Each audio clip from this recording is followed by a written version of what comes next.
Boris Johnson is reportedly ready to sue the civil service over what he calls a lockdown stitch-up. Now, in my view, it's the civil service that needs to be investigated, not Boris Johnson, Suella Braverman and co. This idea of impartial, diligent little workhorses with impeccable moral compasses beavering away behind the scenes is at odds with what we can see happening with our own eyes.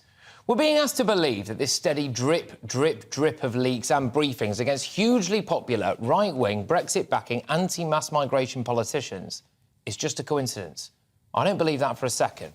One former Tory cabinet minister texted reporter Christopher Hope last night saying, "I didn't really believe in the Blob till now, but the events of the last few days, the repeated briefing against Suella and now tonight's action against Boris are beginning to make me think again."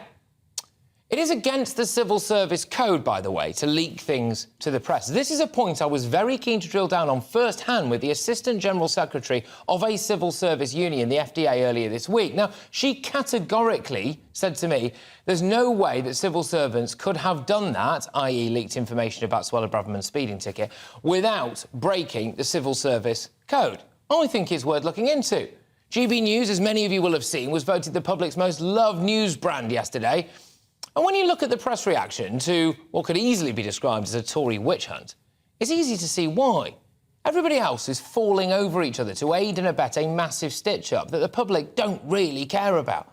I want a detailed investigation into our civil service, and I want the people who are leaking information to the press to be hauled before a committee and sacked.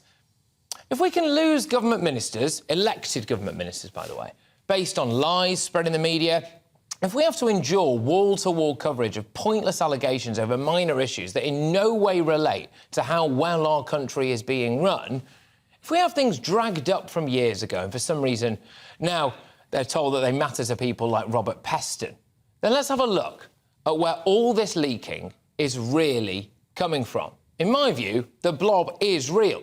It stands for bloody lazy, overpaid bureaucrats. It's time they were held to account. They're undermining democracy.